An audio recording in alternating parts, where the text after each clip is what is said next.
Pinagkaguluhan sa airport ang tambalang Donnie Pangilinan at Bel Mariano o mas kilala bilang Dunbel. Through me around. And we have a lot of stuff to like check off our bucket list. And I also wanted to ask about the preparations for this event. Kasi si Bel nakita ko was singing. For you naman, Donnie. Wala, mapalagpak lang ako sa audience. Yeah, parang sa dancer.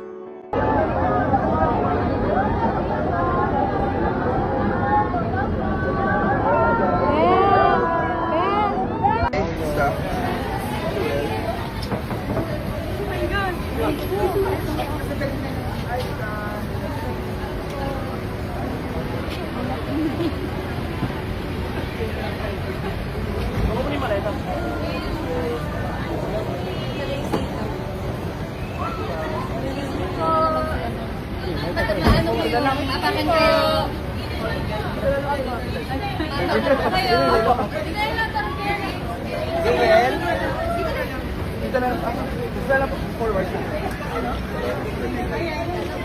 Hi!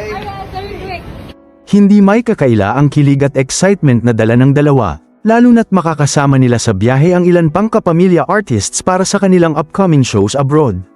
Kahit sa gitna ng pagod at abala sa airport, nanatiling sweet at supportive sa isa't isa sina Donnie at Bel. Makikita kung gaano ka-close ang kanilang samahan, at hindi maiwasan ng mga fans na kiligin sa bawat sulyap at tinginan ng dalawa.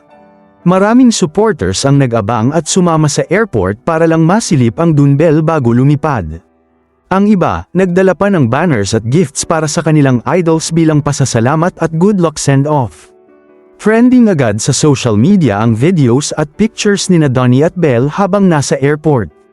Ang simpleng paghawak ng luggage, pag-asikaso sa isa't isa, at simpleng tinginan ay agad nagbigay kilig sa kanilang mga fans. Pinag-uusapan din kung gaano kalakas ang chemistry ng Dunbel kahit off-cam, na tila ba hindi na scripted ang bawat galaw nila. Ayon sa mga insiders, parehong excited sina Donnie at Bel sa kanilang England trip.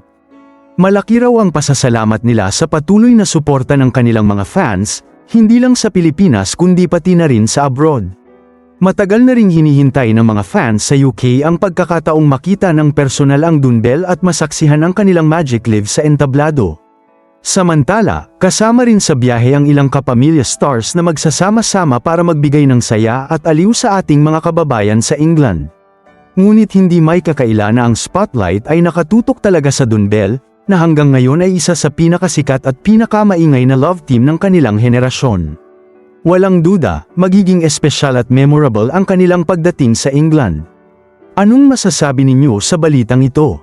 Magkomento sa ibaba at huwag kalimutang mag-subscribe for more videos. Salamat!